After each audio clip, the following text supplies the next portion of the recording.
গল্পের সমগ্র ঘটনা এবং চরিত্র সম্পূর্ণ কাল্পনিক। যদি বাস্তবের সাথে কোনো ঘটনার কোনোরূপ মিল পেয়ে থাকেন, তাহলে সেটি সম্পূর্ণ অনিচ্ছাকৃত ও কাকতালীয়।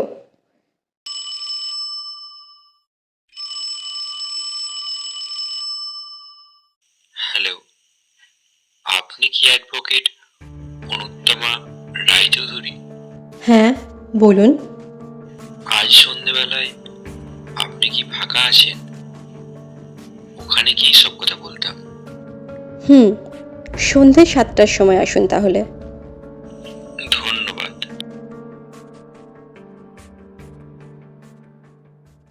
প্রতিদিনের মতোই সকালে এক্সারসাইজ সেরে হাতে এক কাপ গরম চা নিয়ে উষ্ণ রোদে খবরের কাগজ নিয়ে বসেছিল অনুত্তমা।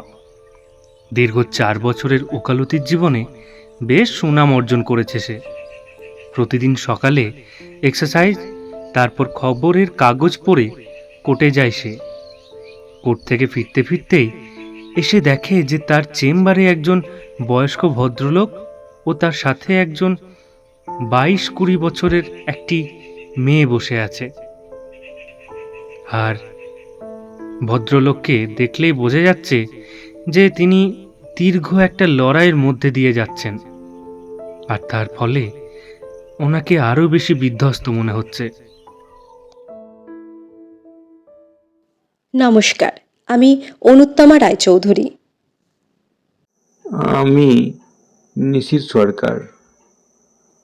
আজ সকালবেলায় আমি আপনাকে ফোন করেছিলাম। ভদ্রলোক এতটাই বিধ্বস্ত হয়ে আছেন যে তাকে দেখলেই বোঝা যাচ্ছে। এবার বলুন, আমি আপনাকে ঠিক কিভাবে সাহায্য করতে পারি? বিষয়টা হচ্ছে, আমার ছেলে স্নিগ্ধ সরকারকে নিয়ে। হুম, আপনার ছেলের কথা এখন কারোরই অজানা নয়। আপনি আমার ছেলেকে বাঁচাবেন ম্যাডাম। আমার ছেলে লেখাপড়ায় খুব ভালো, পড়াশোনাতেও খুব ভালো, ব্যবহারেও খুব ভালো। সেই ছেলে এতগুলো খুন করে বসলো। হ্যাঁ, আমি স্বীকার করছি যে আমার ছেলে সত্যি সেটা করেছে, কিন্তু কেন করলো সেটা কেউ জানতে চায় না। সবাই অপরাধ দেখছে, সেটাই স্বাভাবিক। কিন্তু ও সাধারণ মধ্যবিত্ত বাড়ির ছেলে, ও কেন করেছে সেটা কেউ জানতে চাইছে না।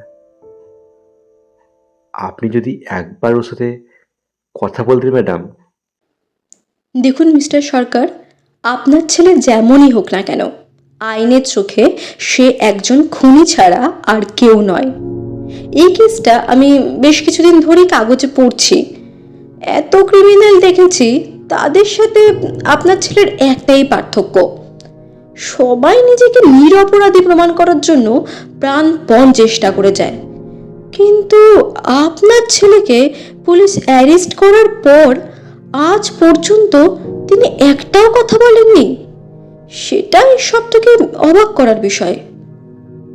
দেখুন ম্যাডাম, আমার ছেলে যে অপরাধ করেছে তার জন্য ওর যথাযথ শাস্তি হোক। আমি কোনোদিন চাইবো না আমার ছেলে তার অন্যায় শাস্তি পাবে না, কিন্তু ও কেন এমন কাজ করলো সেটা জানতে চাই। আমার চিরকালের অতি শান্ত মুখচোরা ছেলেটা কেন এমন করলো আমি সেটা জানতে চাই। বহুবার আমি ওর মা জিজ্ঞেস করেছি, কিন্তু একটাও কথা বলেনি।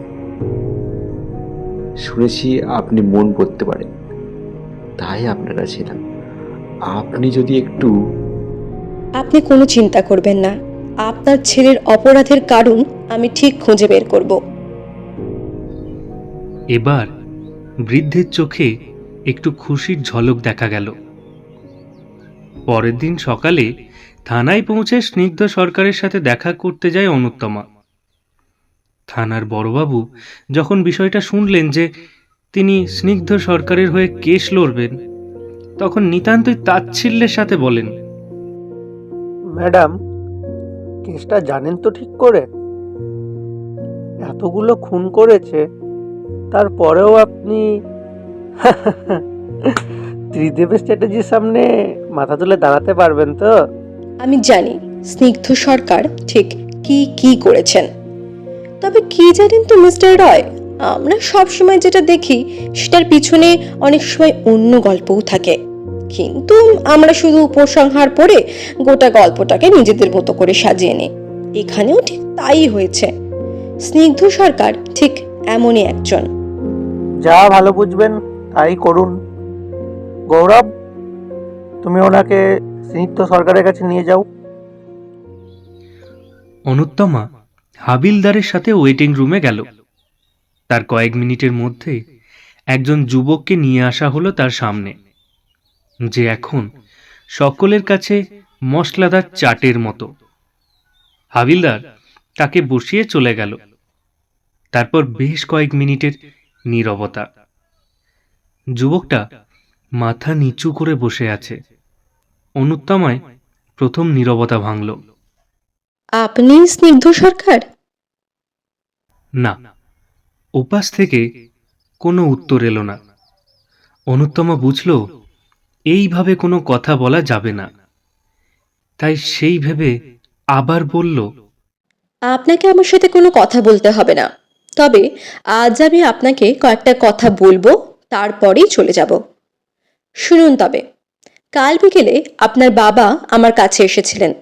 আপনার করা কাজগুলো যে আপনার গোটা পরিবারটাকে ধ্বংস করে দিয়েছে সেটা কি জানেন? আপনি এখানে চার দেওয়ালের মধ্যে বন্দি আছেন, এরপর বিচারে হয় আপনার ফাঁসি হয়ে যাবে, না হলে যাবজ্জীবন। কিন্তু আপনার পরিবারের কি হবে সেটা কি একবারও ভেবে দেখেছেন? আপনার বাবা অসহায়ের মতো চারিদিকে ছুটে বেড়াচ্ছে, সবাই তার শিক্ষার দিকে আঙুল তুলছে। আপনার মা, যিনি আপনাকে 9 মাস 10 দিন গর্ভে ধারণ করেছেন, তারপর জন্ম দিয়েছেন, তাকে আজ শুনতে হচ্ছে জন্ম দেবার আগেই যদি আপনাকে মেরে ফেলা হতো তাহলে হয়তো আজকে ওনাদের এই দিনটা দেখতে হতো না। আপনার ছোট বোন, যে কয়েকদিন পর উচ্চ মাধ্যমিক পরীক্ষা দেবে, সে আজ বাড়ি থেকে বেরোতে পারছে না। কেন জানেন? কারণ তার সাথে কেউ আর কোচিং ক্লাস বা স্কুলের পাশে বসবে না, বন্ধুত্ব রাখবে না। খুনির বোন, এক তকমা তার গায়ে লেগে গেছে। আপনার বাবার হার্টের অবস্থা এইসবে আরো খারাপ হয়ে গেছে। সারা দিন তিনি চোখের জল ফেলে ফেলে, আপনার মায়ের চোখের অবস্থাও খুবই খারাপ। এবার বলুন, এই এতগুলো খুন করে আপনি কি পেলেন? নিজে তো কেমিস্ট্রির ব্রিলিয়ান্ট স্টুডেন্ট, এতদিনে যদি সেটা আপনি কাজে লাগাতেন, সেটাকে মান্যতা দিতেন, তাহলে আপনার বাড়ির লোককে কি আজকের দিনটা দেখতে হতো? এত সুন্দর ভবিষ্যৎ ছেড়ে এই নরক বেছে নেওয়ার মতো বিকৃত মানসিকতা আপনার নেই, তাহলে কেন বেছে নিলেন এই জগৎটাকে? 2014 আর 2016-তে রাজ্যের মধ্যে মাধ্যমিক ও উচ্চ মাধ্যমিক পরীক্ষায় 1 থেকে 10-এর মধ্যে থাকা স্নিগ্ধ সরকার কি সত্যি, নাকি যে মানুষটা আমার সামনে এখন মুখ নিচু করে এতগুলো খুন করে পুলিশের খাতায় দাগি আসামি হয়ে আছে, সেই স্নিগ্ধ সরকার সত্যি? অবশেষে মুখ তুলে চাইল স্নিগ্ধ। ছেলেটার চোখে ক্লান্তি, অবসন্নতা সব কিছু ঘিরে আছে। তার সাথে চোখের কোণে জলটাও বাধা মানতে চাইছে না, কিন্তু আবারও চুপ করে থাকে সে। কিছুক্ষণ সব কিছু নিস্তব্ধ। তারপর আবার অনুত্তমায় বলে উঠল, অপরাধ আপনি করেছেন, সেটা বেশ ভালো রকমই করেছেন, কিন্তু আপনাকে অপরাধী বলা যায় না জানেন, কারণ কোনো অপরাধী নিজে থেকে ধরা দেয় না, নিজেকে শাস্তির মুখে সঁপে দেয় না। আপনি তো পারতেন পালিয়ে যেতে, বলুন, বেশ কিছু বছর গা ঢাকা দিয়ে থাকতে। এমন কি হলো যে এই আলোময় জীবন ছেড়ে অন্ধকার জীবন বেছে নিতে হলো? যে ছেলে বাড়ির লোকের প্রতি এত দায়িত্ব কর্তব্য পরায়ণ ছিল, হঠাৎ করেই যখন সেই সময় এলো তখন নিজেকে অপরাধী করে তুলল। এইসব প্রশ্নের উত্তর আপনার কাছেই আছে। সবাই আপনার দিকে আঙুল তুলে বলছে আপনি অপরাধী। আপনি জানেন আপনার ফাঁসির জন্য কতজন আবেদন করেছেন, কিন্তু আপনার মা বাবা তারা যে এখনো আশা করে বসে আছে তাদের ছেলে এমন কাজ এমনি এমনি করতে পারে না। তাদের শিক্ষা এমন নয় যে তাদের ছেলে এমন অপরাধ করবে। তাহলে স্নিগ্ধবাবু কি এমন হলো বলতে পারেন? আপনার বলা কয়েকটা কথা আপনার মা বাবাকে কতটা শান্তি দিতে পারে সেটা বোধহয় আপনি জানেনও না। টেবিলের ওপার থেকে শুধুমাত্র কান্নার একটা মৃদু স্বর ভেসে আসছে। স্নিগ্ধ এখনো চুপ। আসলে বাইরে থেকে আমরা যখন কোনো অদ্ভুত শান্ত প্রকৃতির মানুষকে দেখি, তখন তাদের মনের ভিতরে যে কিরকম ঝড় বয়ে যায় সেটা কেউ দেখতে পায় না। স্নিগ্ধ সরকারের মনের ভিতর যে ঝড় উঠেছে তাতে তার জীবন তোলপাড় হয়ে গেছে, কিন্তু বাইরে থেকে সে ঠিক ততটাই শান্ত হয়ে আছে। প্রায় আধ ঘন্টা এইভাবে কাটার পর অনুত্তমার সামনে আকুলভাবে কাঁদতে লাগলো সে। কোনো মতে শান্ত হয়ে এই প্রথমবার মুখ খুলল। তৎক্ষণাৎ অনুত্তমার রেকর্ডারটা অন করে দিল। আমি যে এতগুলো খুন করেছি সেটা সত্যি, কিন্তু কেন করেছি সেটা জানতে চান তো? তবে শুনুন, সারা জীবন এত অপরাধ দেখেছি, তার জন্য আমি এত করেছি, এত কিছু করেছি। জানি অবাক হবেন, তাই তো কাউকে কিছু বলিনি। আমার মনে হয়েছে দেশের নাগরিক হিসেবে এটা আমার কর্তব্য। হ্যাঁ হ্যাঁ, এটাই আমার কর্তব্য। অবাক যেমন হয়েছি তেমন আমার কৌতূহল যে আরো বেড়ে গেল। আপনি বলুন, আপনার যা যা বলার আছে সবটাই বলুন। আপনি আমার সম্পর্কে যা জেনেছেন সবটাই সত্যি। জানেন ম্যাডাম, আমার দিদি ছিল একটা, আমার থেকে 10 বছরের বড়। সেই দিদি একজনকে ভালোবেসে বিয়ে করেছিল। বাবাও নিজের সবটুকু উজাড় করে দিয়েছিল দিদিকে, কিন্তু জামাইবাবুর দাবি তখনও পূরণ করতে পারেনি বাবা হয়তো। তাই আমার দিদিকে ওরা মেরে ফেলে। বাবা সেদিনও আইনের কাছে ভরসা রেখেছিল, কিন্তু কিছুই হলো না। সব প্রভাবশালীদের চাপে আমার দিদির মৃত্যুটা না কেমন যেন একটা স্বাভাবিক হয়ে গেল। ওই লোকটা আবারও বিয়ে করলো। বলুন তো, আইন কি তাহলে সত্যি আমাদের মতো অতি সাধারণ মানুষের জন্য? আজ আমি যখন তাদের নিজের হাতে শাস্তি দিলাম, নিজের হাতে একজনকে খুন করলাম, তাদের পাপের শাস্তি দিলাম, তখন এই আইন আমাকে ফাঁসি দেওয়ার জন্য উঠে পড়ে লাগলো। কিন্তু সেদিন আইন কোথায় ছিল বলতে পারেন? কোথায় ছিল আইন? এটা তো জানলাম সুচন্দ্র বিশ্বাসকে আপনি কেন খুন করেছেন, আর বাকি খুনগুলো? আমার একটা খুড়তুতো বোন ছিল, বড় আদরের ছিল সে। কিন্তু আমার বোনটাও কিছু নরখাদকের কবলে পড়ে যায়। সেদিন রাতে আমি, কাকা, বাবা ওকে অনেক খুঁজেছিলাম জানেন, কিন্তু কোথাও পাইনি ওকে। তারপর ভোরবেলায় পুলিশ আমাদের খবর দেয় ওর দেহটা পড়ে আছে অনেক দূরের একটা জঙ্গলে। সেই নরখাদকের কোনো শাস্তি হয়নি। পুলিশও নীরব ছিল। আবারও মনে হয়েছিল সবটাই স্বাভাবিক। আমাদের এই সমাজে আমাদের কথা ভাবার মতো কেউ নেই। তাই আমি নিজের তাদের শাস্তি দেওয়ার জন্য মরিয়া হয়ে উঠেছিলাম। যে দুজন দাঁড়িয়েছিল তাদের এক এক করে আমি মেরে ফেলেছি। হ্যাঁ হ্যাঁ, এক এক করে। জানেন, কেমন একটা নেশা লেগে গেছিল, অপরাধ দমনের নেশা। তখন মনে হয়নি আইন আমার সাথে কেমন ব্যবহার করবে। মনে হয়েছিল যদি মরতেই হয় তাহলে এই শালাদের মেরে তারপর মরবো। কিছু মনে করবেন না। তাই যেখানেই অন্যায় হয়েছে দেখছি, সেখানেই আমি ঝাঁপিয়ে পড়েছি। তাদের সবাইকে নিজের হাতে শেষ করেছি। কিন্তু এখন আমি ক্লান্ত, বড়ই ক্লান্ত। তাই আমার মনে হয়েছে এবার আমি পুলিশের হাতে ধরা দেব। তাই সেদিন ইচ্ছে করেই ওদের হাতে ধরা দিলাম, জানেন। আমার মতো এইরকম আরো স্নিগ্ধ সরকার এসে এসে গেছে এই সমাজে ম্যাডাম।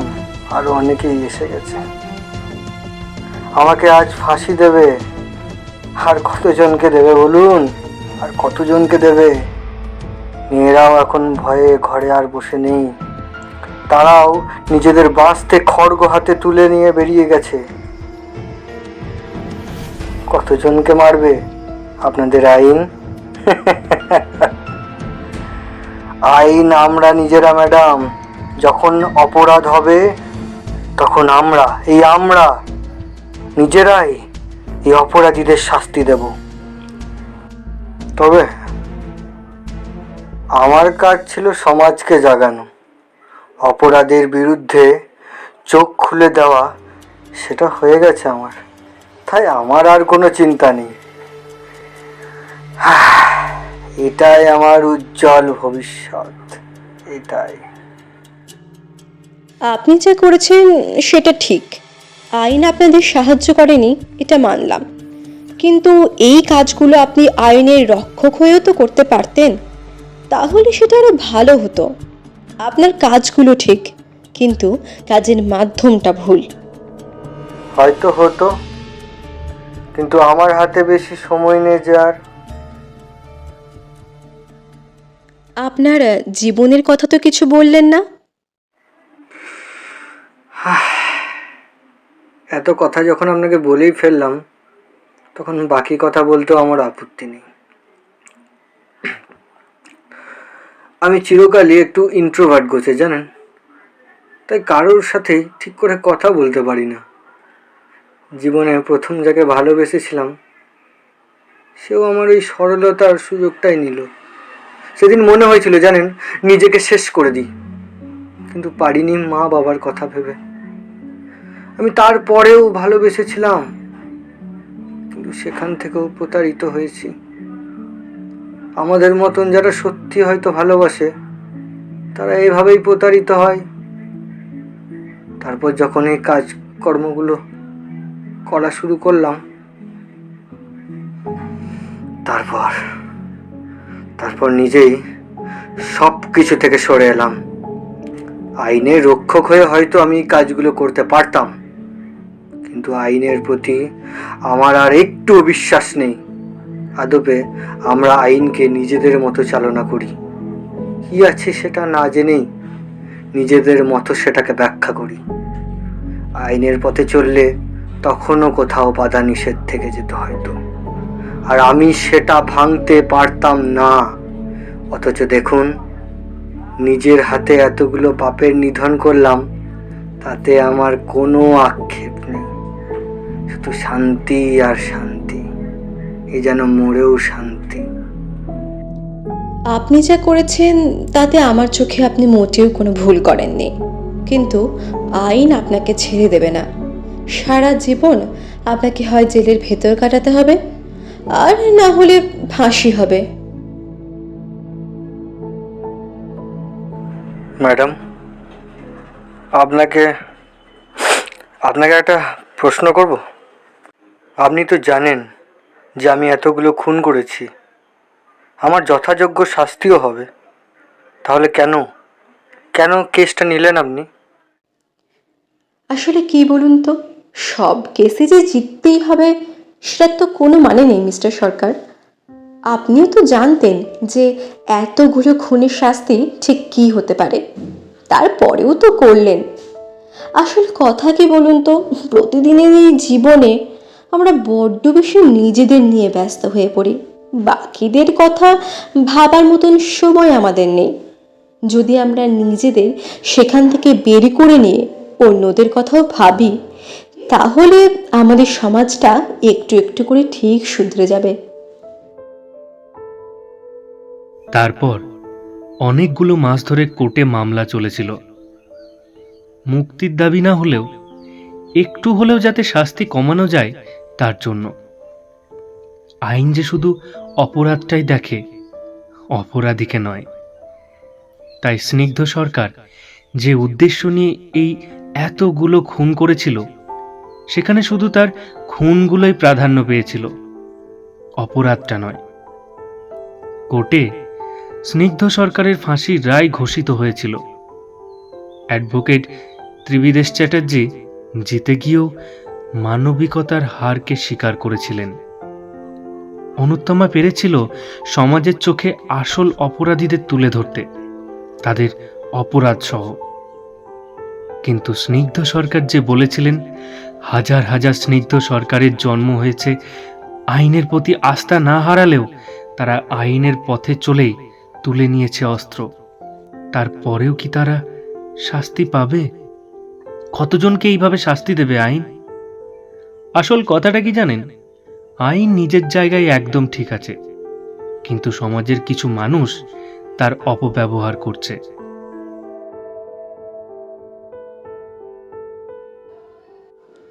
শুনছিলেন আজকের বিশেষ নিবেদন দেবলীনার লেখা শাস্তি।